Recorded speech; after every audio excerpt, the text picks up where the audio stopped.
Bonjour à toutes et à tous et bienvenue sur la chaîne Nakamoshi pour ce nouvel épisode de TEW 2020 avec notre bonne chère ECW en 2006, ECW en 2007 même j'ai envie de dire pour ce troisième épisode parce qu'on est enfin au 1er janvier de l'année 2007. Donc comme je vous l'avais dit lors du précédent épisode, pas de show pour le mois de décembre. Lors du précédent épisode on avait fait 3 events donc pour les mois de septembre, octobre et novembre. Euh, donc voilà. Les vacances sont passées au mois de décembre, on est arrivé en janvier et on va avoir la chance d'assister au retour de Hardcore TV que je viens de créer. Voilà, avec le petit logo. Le grand event du mois de janvier, je l'ai mis en sommeil pour ne pas avoir de gros événements en janvier. Comme ça, je me concentre sur 4 weekly pour le retour d'Hardcore TV. Ce sera le seul booking du mois de janvier. Comme ça, je pourrai voir, comme je vous l'avais déjà dit, si le show me rapporte ou me fait perdre de l'argent. Donc voilà. Les broadcasters pour la diffusion des shows sont les mêmes que pour nos gros events, à savoir The Fight Network et TWC Fight. Voilà. Donc, il ne s'est pas passé grand chose sur le mois de décembre. Il y a juste eu les petits awards de fin d'année, les récompenses de fin d'année. On va regarder rapidement, même si bon, nous ça ne nous concerne pas vraiment. On a fait 4 shows. On risque pas d'avoir de récompenses. Mais il y a quand même des choses assez étonnantes dans ces petites récompenses. Ah ça, le catcheur de l'année 2006, Undertaker. Pourquoi pas. La compagnie de l'année, c'est bien évidemment WWE, qui règne un peu en maître du game sur la planète catch. L'équipe de l'année, ça c'est étonnant, c'est l'Undertaker en équipe avec Shawn Michaels. Et ouais, en 2006. Le match de l'année a eu lieu au Survivor Series 2006 et c'est Triple H qui a conservé le championnat WWE contre Shawn Michaels. Le show de l'année, les Survivor Series en question. Donc le jeune catcheur de l'année, c'est Chris Masters, qui est déjà signé par WWE. Le vétéran de l'année, c'est Blue Panther. Voilà. Donc premier award qui échappe à WWE. La catcheuse de l'année, c'est Manami Toyota. Donc ça risque pas d'arriver chez WWE. L'award de la meilleure catcheuse. Catcheur indépendant de l'année, c'est Monsieur AJ Styles. Donc AJ Styles, peut-être une signature chez ECW. Il arrivera chez ECW, AJ Styles. Il arrivera. Pas court terme, je pense. Mais à terme, il arrivera. Manager de l'année, il s'agit de Ric Flair, 57 ans. Je sais pas qui est-ce qui me manage chez WWE. Je sais pas si je peux le voir. Peut-être qu'il faut que j'aille sur WWE d'abord. Passant par là, non, ça marche pas. On ira voir ensuite Ric Flair si on peut voir qui est-ce qui manage. Le commentateur de l'année, c'est Jim Ross, 54 ans. Bon, pas de surprise. Le color commentator, c'est JBL. Très bien. Moi, j'adore JBL en tant que color commentator. Et l'arbitre de l'année, il s'agit de monsieur Shuichi Nashinaga. Voilà, très bien. Rumeur ensuite sur la re-signature de Sting chez TNA. Donc voilà pour les awards. Grosse razzia pour WWE. On essaiera de gagner un ou deux awards par-ci par-là à la fin de l'année. C'est pas sûr. Mais on va tenter notre chance. Donc on va aller voir WWE, profil, roster. Et allons voir ce bon vieux Ric Flair qui est ici. Est-ce qu'on peut voir qui est-ce qu'il manage? Je pense pas. Hein. Old school, tac tac tac tac. Skills, popularité, match history, title history, shortlist, blacklist. Non, je pense qu'on peut pas voir qui Ric Flair manage. Tant pis. On ne sait pas qui manage Ric Flair, mais très bon manager. Voilà. Donc, on se retrouve sur notre menu de la ECW. Et je voulais vous parler d'une petite chose, peut-être que vous l'avez déjà remarqué. En tout cas, ça se passe juste ici. C'est El Patron Alberto, donc ça, à savoir Alberto Del Rio, qui a accepté un combat de MMA et il va partir s'entraîner dans 22 jours. Donc ce qui veut dire que Alberto Del Rio, il va partir. Enfin, il sera toujours sous contrat à la compagnie. Il va partir s'entraîner, du coup je pourrais pas le booker pendant plusieurs semaines. Et ensuite, puisqu'il y a cette notif là, elle risque de réapparaître. Donc Alberto Del Rio est susceptible d'accepter plusieurs combats de MMA et de devoir partir plusieurs fois dans l'année pendant plusieurs semaines. Ce qui me dérange un peu. Donc, je pense que malheureusement que je vais devoir me séparer d'Alberto Del Rio. Parce que j'aime bien avoir mes lutteurs un peu toute l'année. Même s'il y a certains moments où je m'en sers pas pendant 2, 3, 4 semaines. J'aime bien avoir un roster sur lequel je peux m'appuyer à tout moment. Et Alberto Del Rio, malheureusement, ça risque d'être un peu compliqué. Donc je pense que je vais me passer des services d'Alberto. Et puis, si jamais dans quelques temps, je vois qu'il n'accepte plus de combat de MMA, donc éventuellement, ce sera le retour d'Alberto dans la compagnie. Mais là, malheureusement, je vais devoir me séparer du, du patron, Alberto, qui me faisait des belles, qui me faisait des belles notes. Donc, je trouve ça un peu dommage. Voilà. En plus, il était pas cher, 190 $ par show. Il y avait quand même des choses à faire avec l'ami Alberto. Donc voilà, Alberto Del Rio, El Patron Alberto, est parti de la compagnie. Voilà. Donc on va se diriger tout doucement vers le premier Hardcore TV. Et puis, si jamais il se passe quelque chose, je vous reprends entre temps. Et on arrive à Hardcore TV, c'est pas passé grand chose. Voilà. Au niveau des absents, James Storm et le Sandman partent bosser chez WWC, pardon, Worldwide Council à Puerto Rico. Backstage incident, Paul Heyman Tommy Dreamer, donc ça devrait bien se passer, voilà. Paul Heyman donne des tips à Tommy Dreamer qui sont protégés sur la psychologie, voilà. Donc tout se passe bien. RAS. Aucun problème dans ce backstage. Donc pour notre show, on va aller dans la Tri-State, bien évidemment. Et donc, notre popularité est toujours de 50, l'économie de 62, donc elle est en falling, donc elle est en train de baisser, tout comme l'industrie du catch qui est à 56. Donc voilà, rien ne change ici. On attend une foule de 834 fans pour Hardcore TV, voilà. Donc là, c'est les shows télé, c'est moins que les gros événements où on était autour de 3000 personnes généralement. Donc là, on attend moins de 1000 fans. Donc, pour ce qui est de la location, eh bien, on va baisser. On va passer à 1000 personnes grand maximum. Et on va regarder un peu ce qu'il en sort. Venue location. Bon. Hop, on cherche et on trouve tout ce beau petit truc. Tout ce beau petit monde, pardon. Alors, allons jusqu'à 2000 points. Ah, voilà. Ici, W Arena. Donc voilà. Je pense qu'on va prendre ça, même si on va pas faire ça le comble et que ça va nous coûter un peu plus d'argent. Pour le côté un petit peu historique, on va aller à l'arène CW. Même si, bon, on va pas la remplir. Et qu'on ferait plus d'économies en allant ailleurs. Mais on va se dire. On va partir du principe que pour les shows télé, on va à la CW Arena. Et pour les gros événements, on va au Hammerstein Ballroom. Voilà. Quand on reste à New York. Après, dans le jeu, je crois que, contrairement à TOW 2016, on ne peut pas faire. On ne peut pas rester toujours au même endroit. On ne peut pas rester toujours dans les mêmes régions parce que sinon on perd un petit peu en audience, je crois. Enfin, en audience en. On est un petit peu pénalisé, je pense, parce que vu qu'on est là trop souvent, les gens s'habituent un peu trop et bah, c'est pas qu'ils se lassent spécialement, mais il y a moins cette attente et du coup il y a un petit peu moins de gens qui commencent à venir. Donc on va faire tous nos shows dans notre site quand même pour voir à partir de quel moment cette note arrive. Comme ça, ben, on fera un petit peu plus de variété dans nos choix de venue. Donc voilà, ECW Arena, capacité 1400 personnes, donc on va pas les faire. 600 $ la location. Donc du coup, je sais même pas si on va gagner 600 $. Et important 50%. Voilà. Donc on va sélectionner cette venue. C'est très bien. Donc du coup, ensuite, c'est l'heure du booking. Et ben, je vous dis à tout de suite.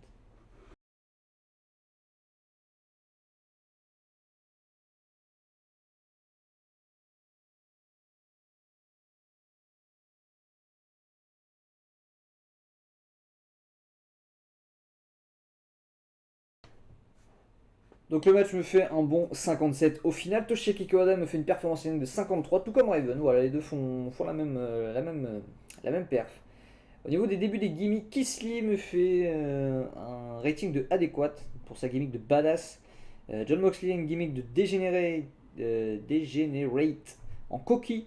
Rating de adéquat aussi. Tyler Black a une gimmick de coquille tout court. Rating de great pour l'ami Tyler Black. La feud d'avance entre Raven et Toshiki Kawada.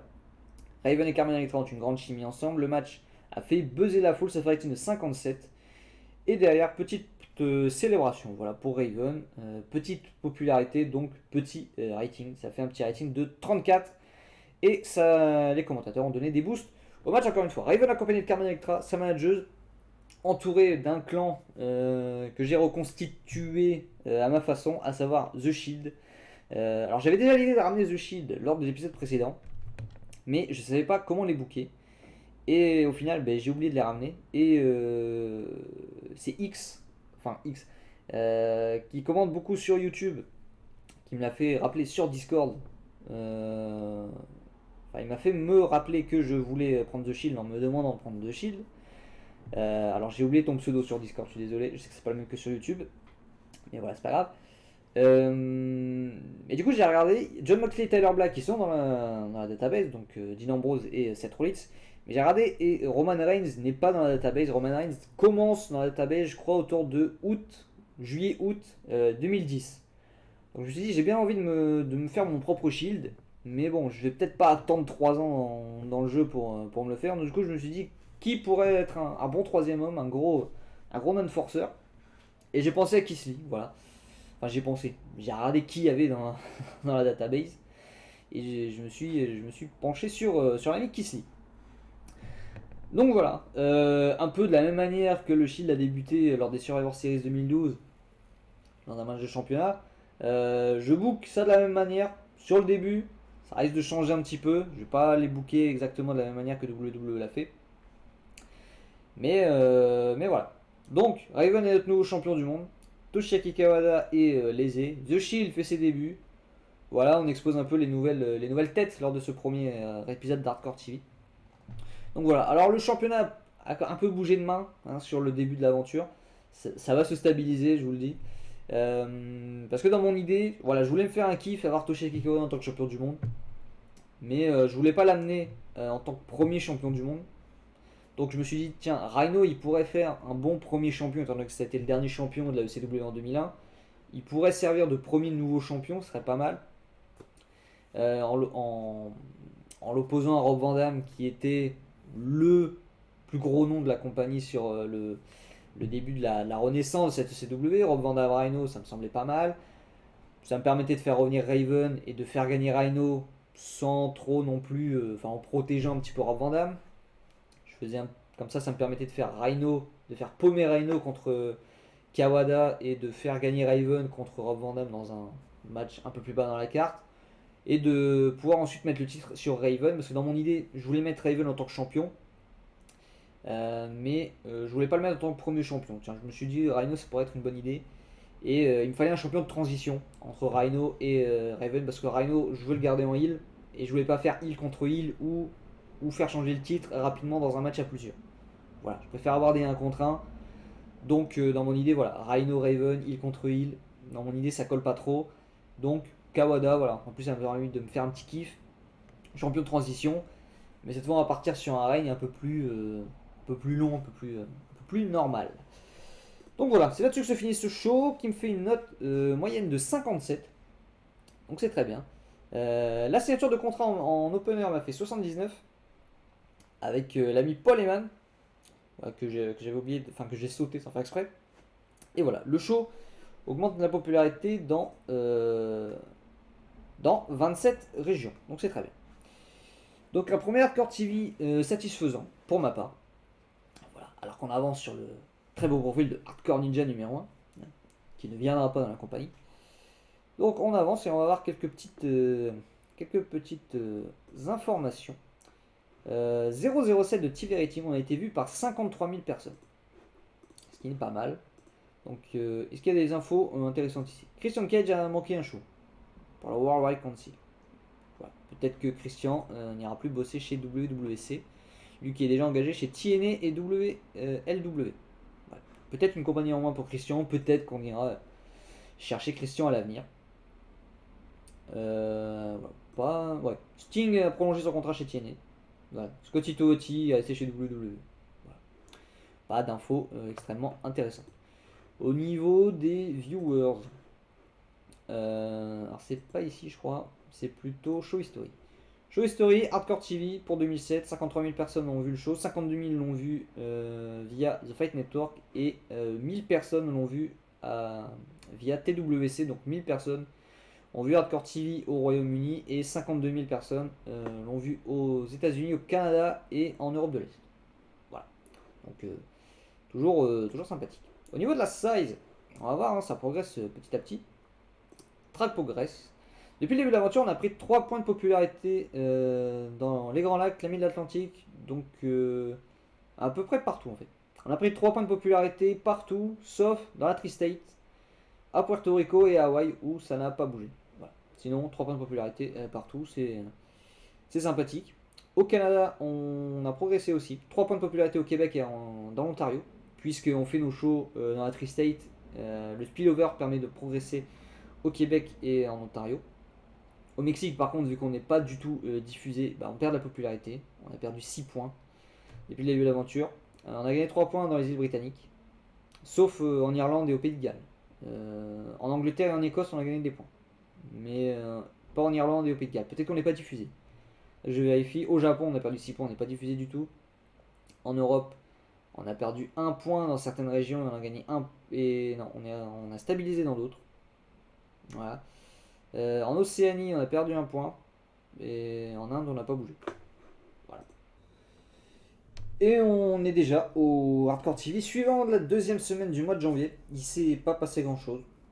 Quelques petites notifs, des shows des autres compagnies, mais sinon rien de particulièrement intéressant.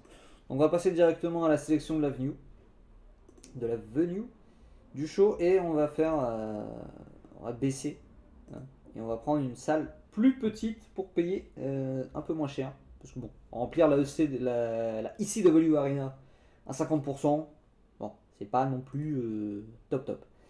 Donc là on a 1000 personnes, 600 personnes, on attend 842 fans. Donc on va regarder 600, 990, 200 personnes.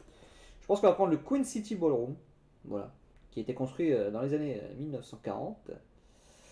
La ville de Buffalo, New York, très légendaire, performance, très bien. Donc voilà, ça coûte 900$. Ça coûte 900. Est-ce que c'est pas plus cher que la ECW Arena? Parce que si c'est plus cher, ça vaut pas forcément le coup. Si, c'est plus cher. C'est plus cher, donc c'est étonnant. Donc on va rebaisser 500$. Ah, ça m'étonne, hein. Ça m'étonne. Ouais. Ah ouais. Le CW Arena c'est 600$. Et il peut y avoir par exemple plus de 2 fois la capacité. Donc c'est un petit peu étonnant quand même. Quitte à faire ça, autant rester dans la CW Arena, j'ai envie de dire. Parce que là on peut prendre une salle plus petite, 400 personnes de moins, mais on va payer 400$ de plus. Ouais. Ça m'étonne. On va faire ça. Hop, on va rester à la ECW Arena. Ou alors il y a peut-être une arène un peu plus sympathique quelque part. Un peu plus équilibrée dans les tarifs et tout. Grand Ballroom. Non. Non. Non. Du coup on va rester à la ECW Arena. Voilà, tout bêtement. Hop, select as venue. On passe au booking et on lance le show.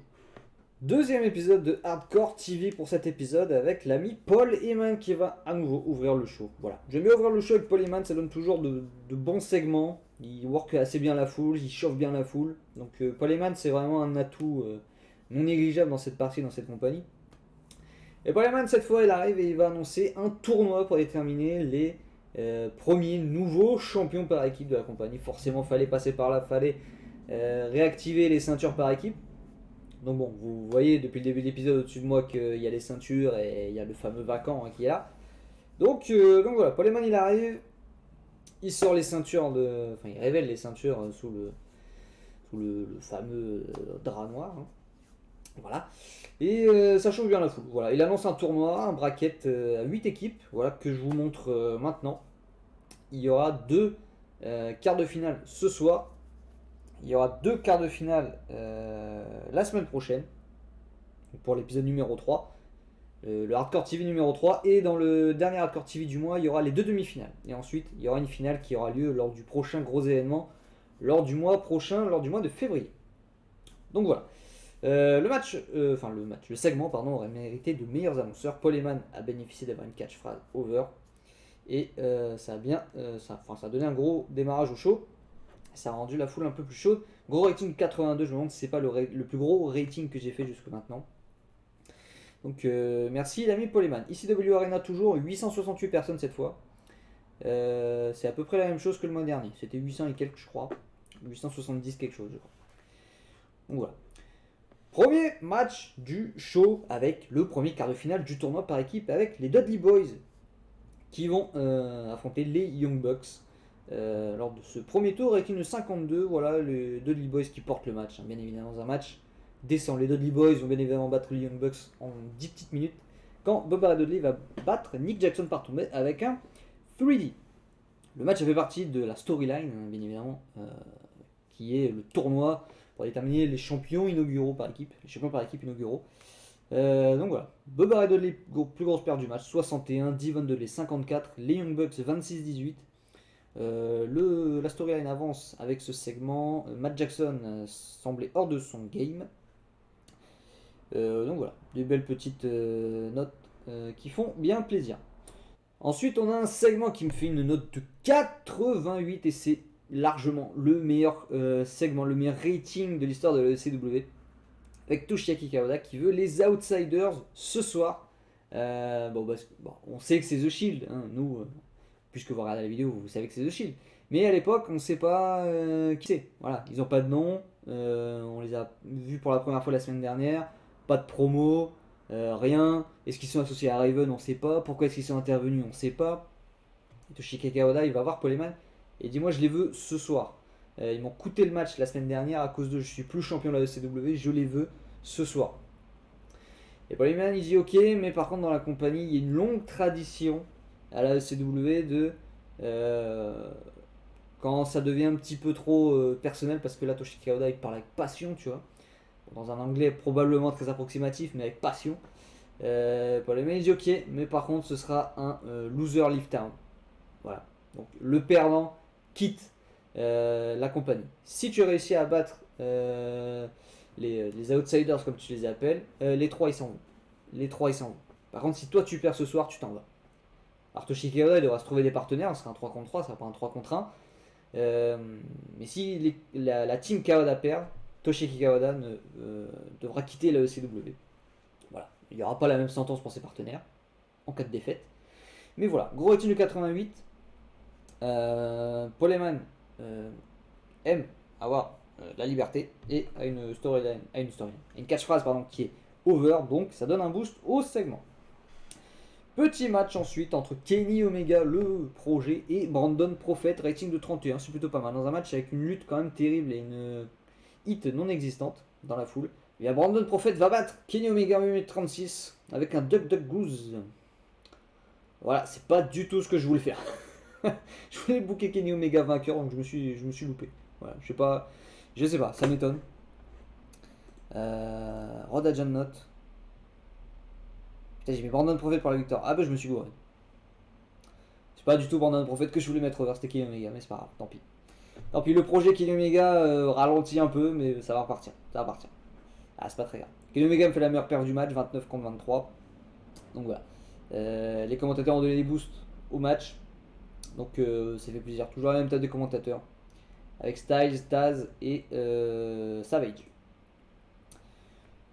Ensuite un match hardcore. Parce qu'il me faut des matchs hardcore sur mes shows. Il m'en faut au moins un. Donc ça va être celui-là. Rob Van Dam qui va battre JC Bailey en 12 minutes 51 par tombée avec un 5-star. Frog Splash. JC Bailey, voilà. Mes petits mid-carders hardcore. Rating de 59.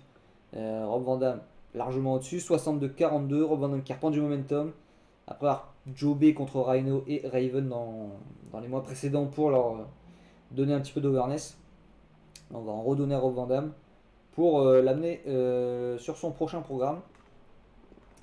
Derrière un match par équipe, deuxième quart de finale qui compte pour le tournoi par équipe pour déterminer les nouveaux champions par équipe. J'ai beaucoup dit par équipe dans cette phrase. Rating qui me fait 40. Dans un match descend, les Second Citizens vont battre Bad Blood en 12 minutes 55 quand CM Punk va battre Ian Roten avec un Go to Sleep. Donc voilà.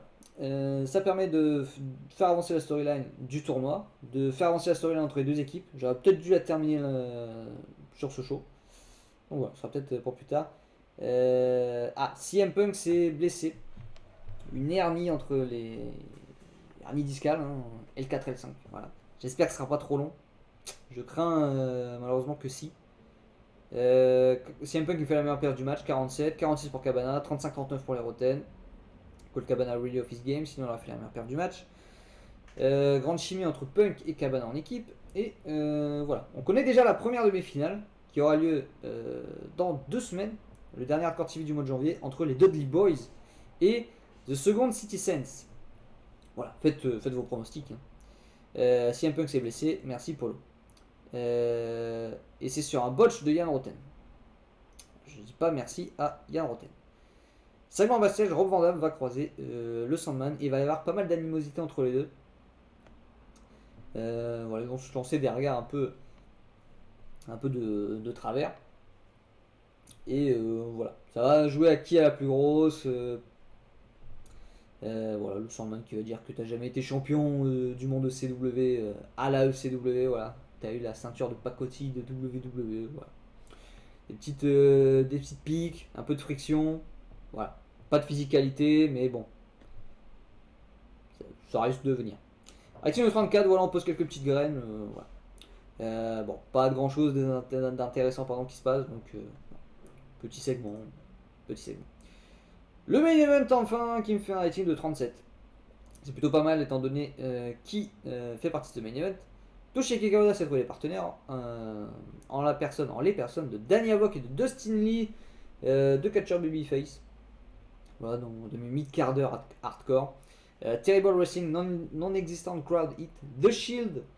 J'aurais dû nommer Outsider juste pour ce show.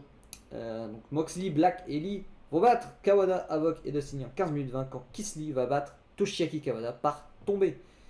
Performance in ring, Kawada largement au-dessus des autres. Danny Havoc lui aussi s'est blessé. S'est blessé au coude. Ah là là là. Kawada 49, Danny Havoc 25, Dustin Lee 20. De l'autre côté, Tyler Black me fait 34. Très bien. Keith Lee 28 et John Moxley 24. Même s'ils n'ont pas du tout de popularité, le Shield, il me faut quand même de très, très belles notes. Donc ça fait plaisir. Toshiki Kawada was really off his game. Danny Havoc really off his game aussi. Voilà. Tyler Black devient meilleur à sa gimmick. Donc c'est très bien. Danny Havoc s'est blessé, merci. Et c'est à cause d'un box. Un botch de John Moxley. Ça fait pas plaisir. Note du show 48. Et ça augmente notre popularité dans 26 régions, c'est plutôt pas mal. Je suis plutôt satisfait dans l'ensemble de ce raccord TV, mais il y a quand même les 2 blessures qui font un peu chier. J'espère que ça va pas être des grosses blessures, surtout pour CM Punk quand même, faut bien le dire.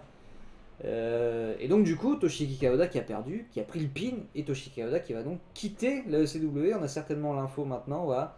Toshiaki Kawada a quitté la ECW à l'expiration de son contrat. Voilà, je me suis fait un petit kiff, j'ai ramené Toshiki Kawada, je l'ai poussé, il est devenu champion du monde. Et puis derrière, voilà, il a jobé contre Raven, contre le Shield, voilà pour les mettre over, parce que Kawada, bah, c'est plus le grand Kawada, quand même bien se le dire, en 2007, très, très largement. Et puis il est pas mal booké au Japon, donc c'est plutôt difficile de l'avoir là. Je l'avais disponible pour les 2 premiers Hardcore TV, mais ensuite j'ai regardé sur les Hardcore TV suivants. Sur les 2 derniers du mois, je l'avais pas, et sur quasiment tous ceux des mois suivants, février, mars, avril, je ne l'avais quasiment jamais. Donc bon, plutôt que de l'avoir sans pouvoir l'utiliser, enfin l'avoir sous contrat sans pouvoir l'utiliser, j'ai préféré ne pas prolonger l'aventure avec Kawada. Voilà. Peut-être qu'il y en a un peu plus tard, hein, éventuellement.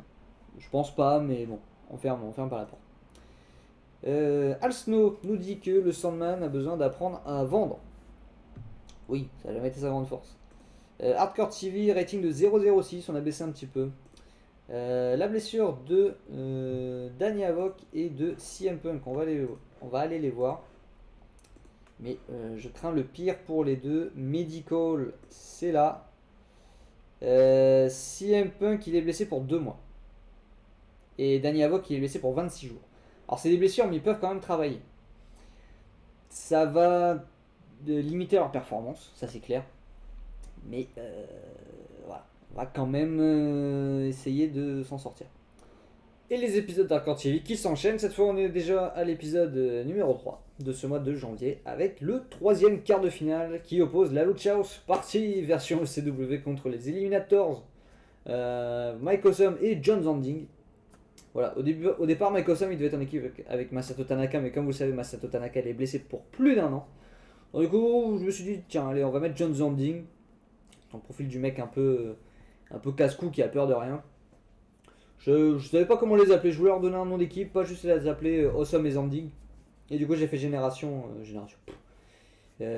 Génération aléatoire du nom d'équipe. Et après plusieurs essais, je suis tombé sur les Eliminators.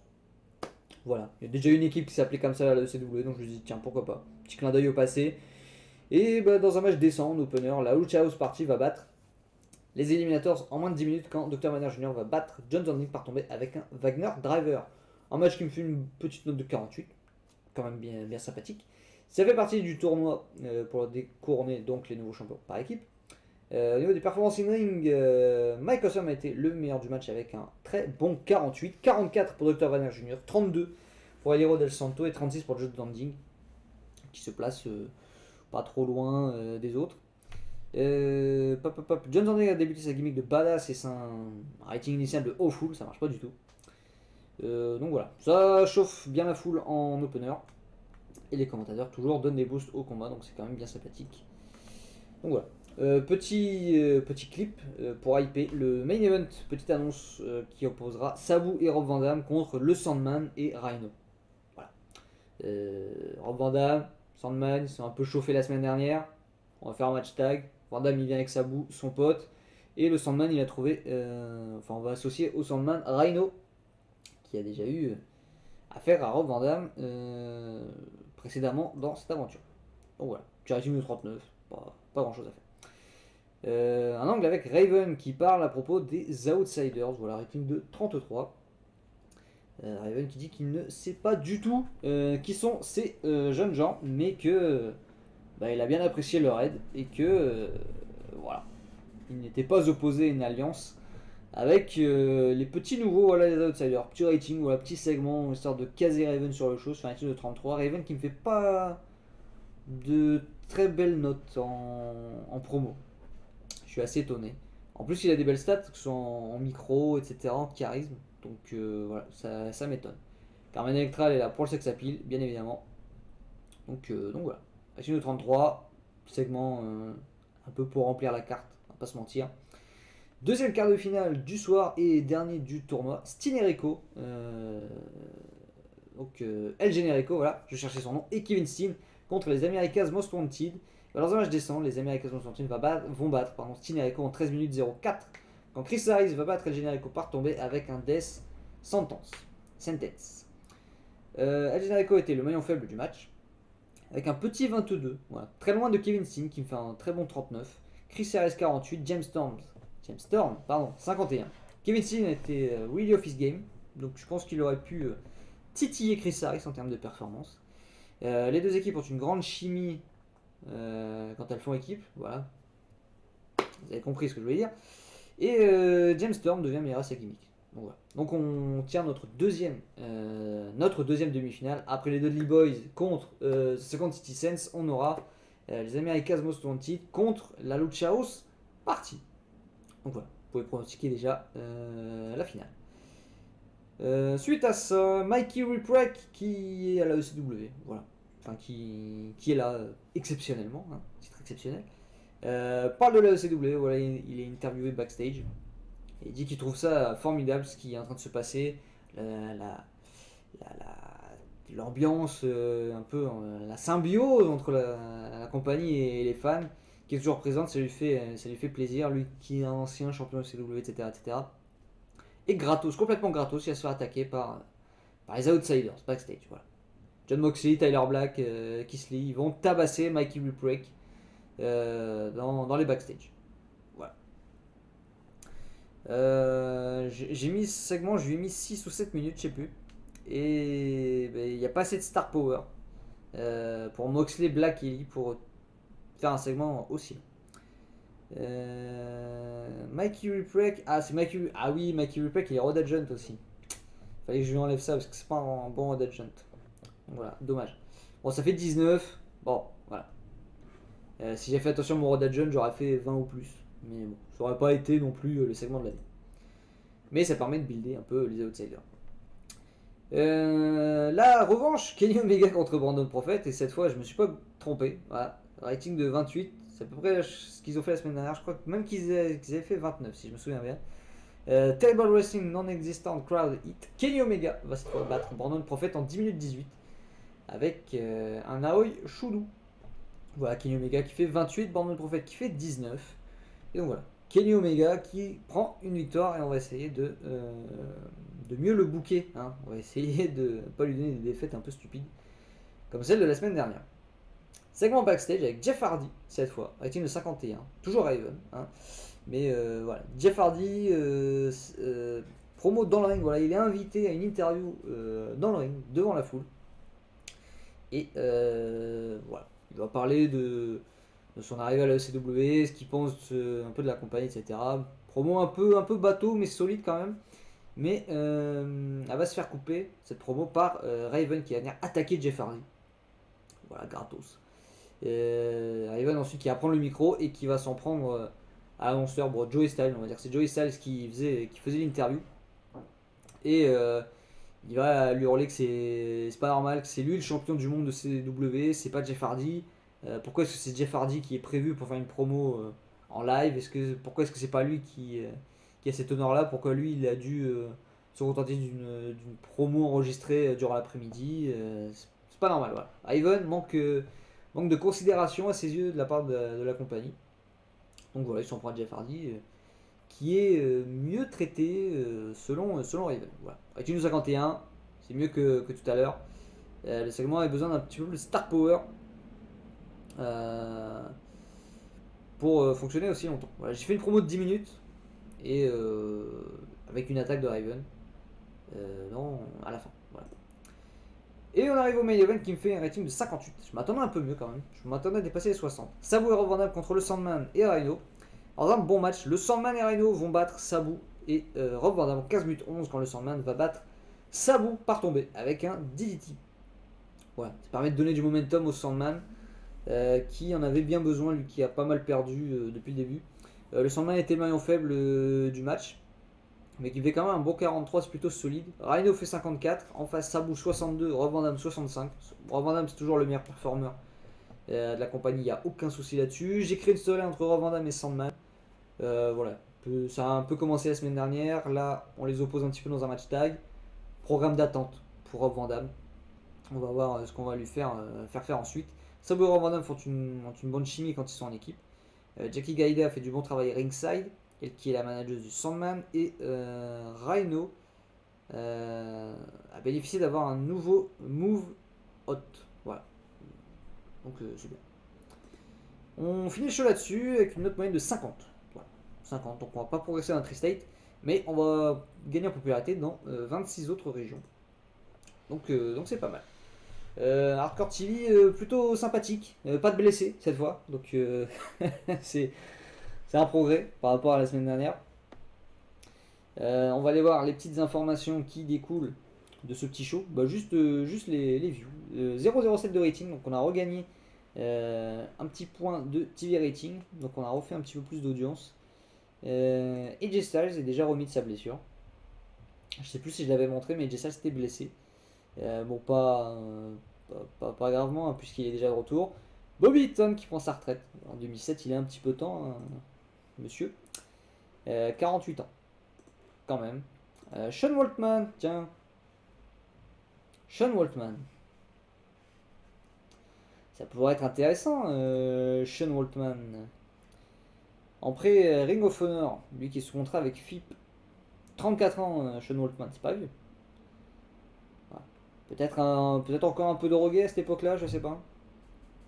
Voilà, mais bon. Il va avoir des perfs assez intéressantes. Alors, Brawl Hardcore, pas du tout.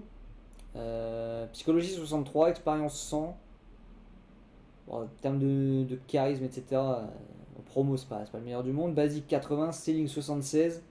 Consistance seulement 58. Ok. Safety 72, donc ça c'est bien. Stamina 76. Athlétisme est présent. La toughness aussi. Ça pourrait être pas mal. Voilà. Par contre, ouais, abuseur de painkiller. Ça peut être un peu ennuyant. Consommateur de drogue. Bon, c'est pas. Ça peut être un petit peu risqué de prendre Sean Watman. Brian Kendrick est blessé. Et la WWE a fait une offre de contrat pour Luke Gallows. Voilà. Euh, Bah, il est déjà sous contrat. Ah oui, il est sous contrat avec la branche de développement ou la compagnie enfant de WWE, DSW, et WWE négocie pour prolonger le contrat de l'ami Luke Gallows. Tu vois, on va regarder un petit peu Luke Gallows. La brawl est pas terrible, 75 en basique quand même, c'est plutôt pas mal. Safety 78, donc ça c'est toujours cool.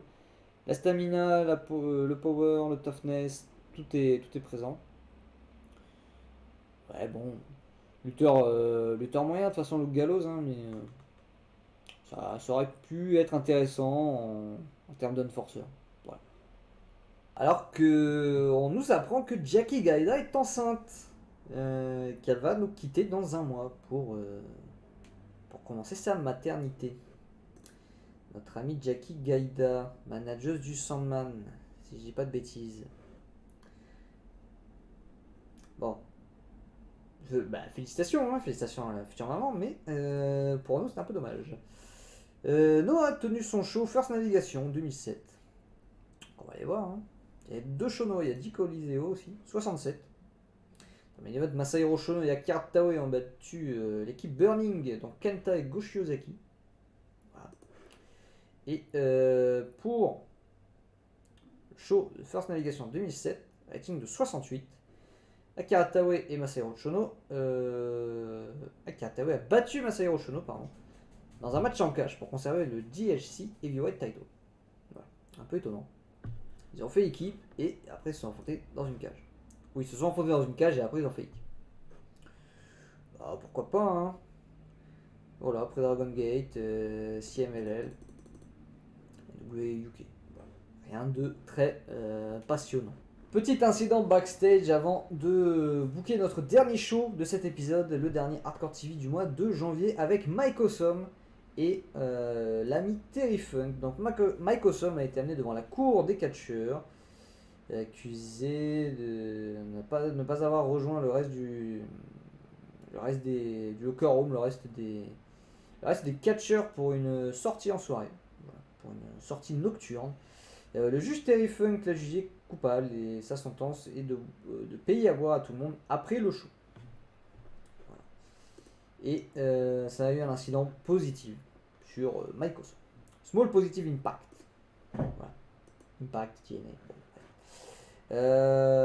Donc voilà. RAS, une semaine encore une fois très calme entre les deux Hardcore TV. Donc je boucle le show et je reviens dans une toute petite seconde.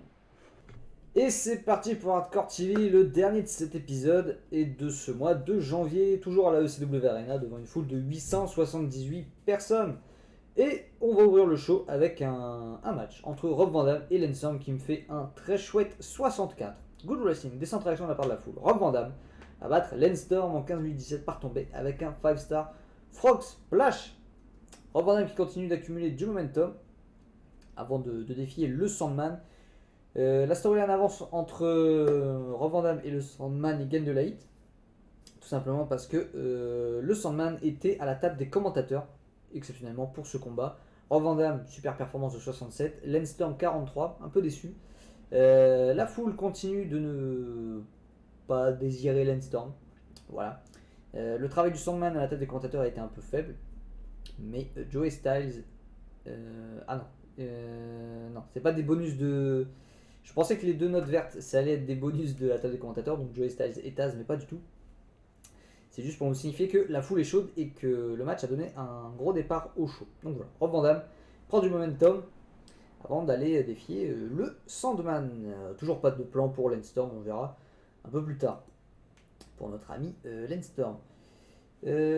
Segment backstage, Raven qui va aller voir Paul Heyman et après avoir attaqué Jeff Hardy la semaine dernière, Raven, pardon, notre champion du monde de la ECW, souhaite avoir un affrontement avec Jeff Hardy ce soir dans un match par équipe, en main event. Waleman, bon, il dit ok, voilà, c'est son champion du monde, il essaie un peu de le brosser dans le sens du poil. Ok, je vais aller prévenir Jeff Hardy. Voilà. Rating qui fait le segment qui fait le café, rating 73, très bien. Raven sous-performe, un peu déçu. Waleman toujours super, Raven et Elektra, ça marche du tonnerre ensemble. Taz a été faible à la table des commentateurs, un peu étonnant, c'est la première fois que ça me fait ça avec Taz. Le segment méritait de meilleurs commentateurs. Voilà, et ça rend la foule un petit peu plus chaude. Première demi-finale de notre tournoi par équipe pour les ceintures par équipe. Ça me fait arrêter le 57, c'est plutôt pas mal dans un bon match. Les Second Citizens vont battre les Dudley Boys en 16 minutes 24. Quand Colt Cabana va battre Devon Dudley par tombée avec un quick cradle. Donc voilà, c'est pas une victoire hyper décisive. En plus, CM Punk est blessé. Donc, il est blessé et je joue sur le fait que ça se voit pendant le match. Voilà, il vend sans vendre puisqu'il a vraiment mal. Et j'en profite pour donner la victoire à Colt Cabana. Voilà, pour pas faire comme si CM Punk était surpouché, c'est toujours lui qui prend les victoires, etc. Victoire de Colt Cabana sur un petit cradle. Voilà, ça permet de garder aussi les Dudleys un petit peu forts. Et voilà. Les Dudleys qui me font les meilleures perfs du match, hein, pas étonnant. 61-57 pour les Dudleys, 52 pour Colt Cabana, 45 pour CM Punk quand même malgré sa blessure, qui l'a ralenti. De bonnes chimies dans chaque équipe. Et le match était un petit peu trop long. Donc, il va falloir, je vais essayer de voir pour un peu changer ça. Parce que bon, dès que je fais un match de plus de 15 minutes, c'est un peu long et je suis pénalisé, donc c'est un petit peu dommage. Donc on va voir. Etienne 57, première demi-finale. On a notre première équipe en finale, les Second Citizens. Et on verra un petit peu plus tard dans le show qui va rejoindre la finale. Au niveau de la gimmick, on continue. Segment backstage, angle préenregistré. Présentation du Shield avec une interview backstage avec les 3 membres du Shield qui se présentent. Voilà. Ils vont chacun dire leur nom pour la première fois, ils vont faire une petite promo et ils vont venir au fait que leur nom c'est The Shield. Voilà, tout simplement. Ça fait un petit rating de 23 parce que bon, forcément il n'y a pas de popularité donc ça marche pas hyper bien. Mais les commentateurs ont donné des pouces au show donc c'est plutôt pas mal. Le manque de choses intéressantes a été un problème durant ce segment et ça refroidit un petit peu la foule.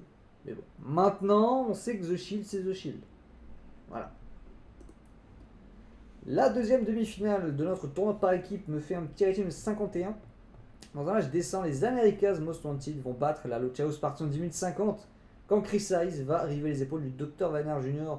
avec un catatonique. Et donc, nous avons notre finale. Les America's Most Wanted feront face aux Second Citizens lors de notre gros événement du mois de février, lors du prochain épisode. El Hero del Santo m'a fait la moins bonne perf du match avec un petit 36. Dr. Vanner Jr. me fait 40. Et James Storm et Chris Harris me font tous les deux 50. Dr. Vanner Jr. a été Really Office Game. Voilà. Les Américains de Sortino ont une grande chimie en équipe. Et le match a fait buzzer la foule. Donc c'est très bien. Segment suivant, Jeff Hardy. Hardy asks to be his partner. Jeff Hardy demande à Tommy End d'être son partenaire. J'ai oublié un bout de la phrase. Dans le main event. On se souvient qu'il y a 3 semaines, lors du premier Hardcore TV, lors du premier match même, Jeff Hardy a battu Tommy End et Jeff Hardy a serré la main de Tommy End après le match pour un peu le mettre over, hein, et l'adoubé en quelque sorte. Et bien là, il va trouver Tommy End dans les vestiaires et va lui demander d'être son partenaire pour le main event. Ce à quoi Tommy End répond favorablement. Et Tommy End n'a pas été très à l'aise en dehors du script. Avec une 35, ça marche quand même suffisamment bien. Derrière un match par équipe, random, Balek, juste les Young Bucks, ils vont se faire défoncer par Bad Breed. Voilà. Ce Bad Breed, bon, je crois qu'ils n'ont pas encore eu de victoire depuis le début, de mémoire. Et c'est une équipe que je veux, même si je veux pas forcément la builder hyper forte, je veux que ce soit une bonne équipe mid-card, qui puisse prendre des victoires et jobber contre des équipes un peu plus haut en termes de momentum que eux. Donc voilà, je leur offre une petite victoire contre les Young Bucks. Les Young Bucks, c'est pas un projet à court terme, donc ils peuvent prendre des jobs, voilà, pour mettre les autres équipes over. Dans un match qui est quand même pauvre, Bad Breed va battre les Young Bucks, donc en 8 minutes 20, Corexel Rotten va battre Matt Jackson avec un Sever Skull Trauma. 24-21 pour les Young Bucks en termes de performance, 45-39 pour Bad Breed. Ils sont toujours dans la storyline du titre par équipe. Il a fallu que, enfin, du tournoi par équipe. Il a fallu que je les enlève du truc. Mais voilà. Rating de 39. Ça fait le café. Le main event derrière, Raven contre Jeff Hardy et Tommy End. Raven qui est tout seul. Raven qui est venu tout seul au match. Le match en son intégralité va me faire un rating de 48. Dans un match décent, Jeff Hardy et Tommy End vont battre Raven en 9 minutes 56. Alors, il faut pas prendre en compte ce qui est écrit. Parce que moi j'avais fait des bookings détails et ça n'a pas du tout pris en compte ce que je voulais. Je veux que Jeff Hardy prenne la victoire par ton. Non, dans un match open. Je veux que ce soit un arrêt. J'aurais dû mettre disqualification plutôt. Voilà. Mais c'est pas du tout que Raven ne pouvait pas continuer. C'est juste que Raven est venu seul faire face à Jeff Hardy et à Tommy End. Il y a eu un petit échange dans le ring entre Raven et Tommy End au début. Ensuite, on est passé sur Raven Jeff Hardy pendant plusieurs minutes. Et à un moment donné, Tommy End il s'est retourné contre Jeff Hardy et lui a botté le cul. Voilà.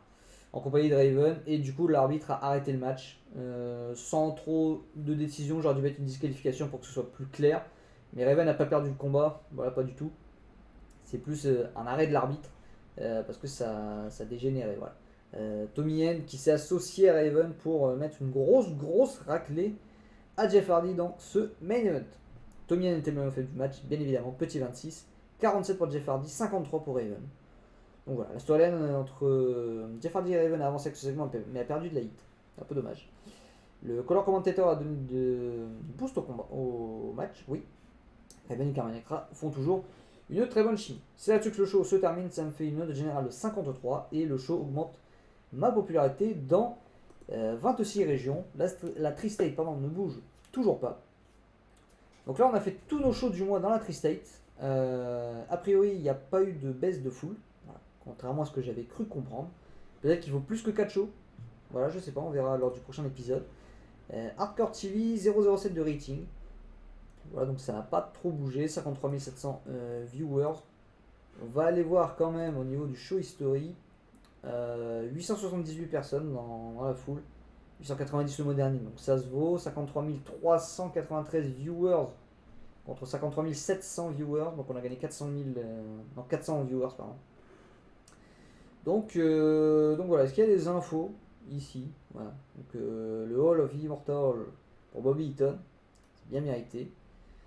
Est-ce qu'il y a des infos un peu intéressantes? Tommy Rich, puis je retire. WWE va faire un contrat à Ray Dizzy. Prolonger le contrat de Ray Dizzy.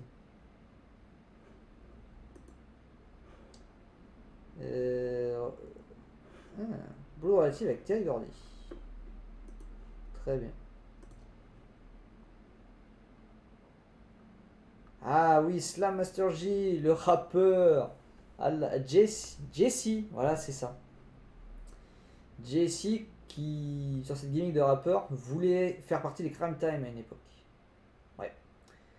Avec Yves aussi, Yves Torres. Je crois que c'est Yves Torres, je sais plus. Mais voilà. Il essayait de faire le rappeur qui essaie de s'intégrer. Et c'était parfois drôle, parfois très gênant, d'une semaine à l'autre. C'était pas toujours très bien. Voilà. Et on commence ce mois de février avec quelques informations au niveau des batailles régionales dans la région de la Tri-State, où on a fini 3ème ce mois-ci. Et à cause de ça, la tendance de des shows de la ECW dans cette région sont réduits de 5% sur le mois suivant. Voilà. Cowboy James Storm et Chris Harris sont signés à la SW. Voilà, la All Star Wrestling en Angleterre. Et ça c'est le dernier show, j'ai oublié de supprimer le mail. Killer Kowalski s'est marié. Bah, c'est très bien ça. Voilà. Pour commencer le mois de février, on va aller voir ce qui s'est passé au Royal Rumble 2007. Le MVP du show a été Chris Benoit. Donc on va voir, est-ce que c'est Chris Benoit qui a gagné le Royal Rumble? À la vraie vie, c'est l'Undertaker. Allons voir. Royal Rumble 2007, eh bien... Il n'y a pas eu de Royal Rumble, j'ai l'impression. Ah, ce fail. Qu'est-ce qui se passe dans cette compagnie? Alors, 82 de rating, 26 000 personnes. Triple H a battu l'Undertaker et Booker T pour conserver le championnat WWE, 86. Batista a battu Kurt Angle dans un match. A battu Kurt Angle par disqualification pour le championnat World Heavyweight. Qui est champion du monde là-dedans? Batista toujours. Batista est champion du monde. Donc Batista l'a conservé par disqualification. Mark Henry a battu Ric Flair pour conserver le championnat intercontinental, 75. Roddy Piper a battu JBL pour conserver le championnat des États-Unis, 72. Rey Mysterio a battu Jerry Lawler et Chris Benoit pour conserver le championnat Cruiserweight. Donc Chris Benoit, il a fait une note de 82, a priori c'est lui qui a fait la meilleure perte du show. Jerry Lawler dans un match à 3, oh là là. Roddy Piper, hein, déjà, j'adore Roddy Piper, hein, vraiment. Mais là, 2007, dans un 1 contre 1. Bobby Lashley et Eugene ont battu le Big Show et Simon Dean par disqualification. Hulk Hogan et Shane McMahon ont battu Vince McMahon et Gregory Helms. Et qu'est-ce que c'est que ce truc? C'est pas possible. Qu'est-ce qui se passe là-bas là? Maria a battu Trish Stratus, Jillian Hall et Crystal Marshall pour le championnat féminin. Lita a battu Candice Michel et Ashley Massaro. 2 matchs féminins dans un pay-per-view. Je sais pas si c'est déjà arrivé. Avant tout le délire de la révolution féminine, tout ça. Carlito et les Pitbulls ont battu Mick Foley, Paul London et Brian Kendrick par count out. Les Pitbulls, c'est Jimmy Noble et Kid Cash. Ok. Il n'y a pas de Royal Rumble. Au Royal Rumble, il n'y a pas de Royal Rumble. Dans le pré-show, peut-être, non? Même pas. Oh là là là là. Quelle grosse carte de merde, hein. Quelle grosse carte de merde. Du côté de notre bonne vieille petite ECW, on va regarder, avant de se quitter, on va faire un petit tour de la compagnie. On va aller voir dans le Creative Meeting des franchise players. Il n'y a toujours personne. Rob Van Dam n'est toujours pas revenu. Il va falloir leur donner encore quelques victoires pour le revoir intégrer ce tableau. Next Big Thing, CM Punk, Nick Jackson et Colt Cabana. Ça n'a pas bougé. Hot Prospect, Jeff Hardy, CM Punk, Nick Jackson, Mystico, Kenny Omega. Donc c'est les mêmes. Les meilleurs talkers, Randy Savage, Paul Heyman, Raven, CM Punk, Taz. Les meilleurs performeurs, Rob Van Dam, Jeff Hardy, Mystico, CM Punk, El Hiro del Santo. Les généraux du ring, CM Punk, Claudio Castagnoli, Bubba Dudley, Rob Van Dam et Rhino. Qui a du momentum? Les Dudley Boys ont du momentum, Jeff Hardy, Raven et Rhino. Qui n'a pas de momentum? Tommy Dreamer, le Sandman, Rob Van Dam n'a pas de momentum et Mike Awesome. Hayden James, personne de bien intéressant, c'est les mêmes que la dernière fois. Au niveau des storylines, au niveau du tournoi par équipe pour les titres par équipe, la storyline est à 39, considéré comme hot. Jeff Hardy Raven, on a 48. Et enfin, Rob Van Dam Sandman, on est à 61. Plutôt pas mal. Donc il nous faut 2 storylines à au moins 35 de hits. On en a 3 au-dessus, donc on est dans les clous. Au niveau du titre, le titre World Heavyweight est toujours à 79 de prestige. On l'a pas défendu ce mois-ci. Enfin si, lors du premier show. Changement de titre, mais ensuite on n'a pas fait de défense avec Raven. Et ensuite on va aller voir le bilan économique du mois. Et on a fait 4000 $ de profit. 4751 $ de profit. Donc, j'ai ma réponse. Les shows télé, à condition que je craque pas le sac, c'est-à-dire que je ramène pas toutes mes plus grosses stars en même temps sur le show et que j'utilise pas toutes mes grosses stars à tous les shows du mois, et bien je suis plutôt bénéficiaire. J'ai pas fait spécialement attention à qui je ramenais lors des shows. Je faisais pas attention à me dire tiens là il y a 2 gros salaires qui sont sur le show donc du coup j'en boucle pas un troisième, etc. Je me suis laissé carte blanche juste pour voir.